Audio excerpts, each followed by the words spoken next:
semuanya, perkenalkan nama saya Sintus Alexander da Silva, program studi Ilmu Administrasi Negara, Fakultas Ilmu Sosial dan Politik.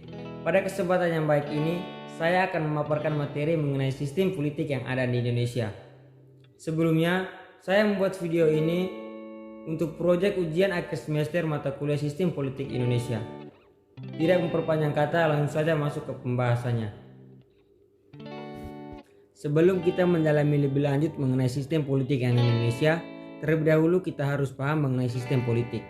Apa itu sistem dan apa itu politik? Sistem yaitu suatu kebulatan atau keseluruhan yang kompleks dan terorganisasi. Sedangkan politik berasal dari bahasa Yunani yaitu polis yang artinya negara kota. Pada awalnya, politik berhubungan dengan berbagai macam kegiatan dalam negara atau kehidupan bernegara. Adapun pengertian sistem politik menurut para ahli. Yang pertama, menurut David Eston, ia mengemukakan bahwa sistem politik merupakan sistem interaksi dalam masyarakat yang diambil dari seluruh perilaku sosial yang dialokasikan secara otoritatif kepada seluruh lapisan masyarakat. Yang kedua, menurut Rusadi Kanta Prawira, ia mengemukakan bahwa sistem politik merupakan berbagai macam kegiatan dan fungsi yang bekerja dalam suatu unit dan kesatuan yang berupa negara atau masyarakat. Yang ketiga, menurut Jack Plano, sistem politik merupakan pola hubungan masyarakat yang terbentuk berdasarkan keputusan-keputusan yang sah dalam lingkungan masyarakat tersebut.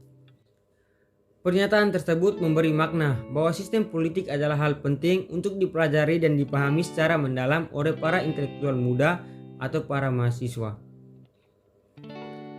Kondisi sistem politik dewasa ini mengkhawatirkan, terutama ketika dimanfaatkan oleh sebagian oknum atau pelaku dalam pemerintahan yang memegang kendali pemerintahan di beberapa lini, hanya untuk kepentingan pribadi atau kelompok tertentu, seperti partai politik yang berkuasa, sehingga sistem politik kemungkinan akan selalu berubah, tergantung pada partai politik yang berkuasa.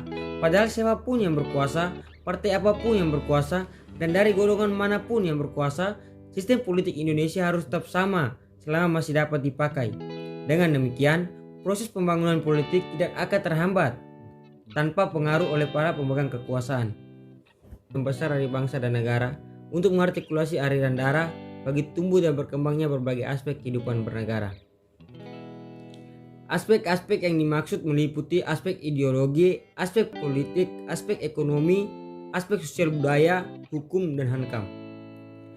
Tumbuh dan berkembangnya aspek-aspek tersebut ditujukan untuk memberi nilai tambah bagi masukan sistem politik negara dalam mengisi dan membangun infrastruktur dan suprastruktur politik yang merupakan tujuan nasional negara Indonesia sebagai termaktub dalam Mukadimah Undang-Undang Dasar 1945 alinea keempat. Sekian presentasi dari saya. Jika ada salah kata mohon dimaafkan, dan semoga materi yang saya sudah bawakan tadi bisa berguna untuk kita semua. Sekian dan terima kasih.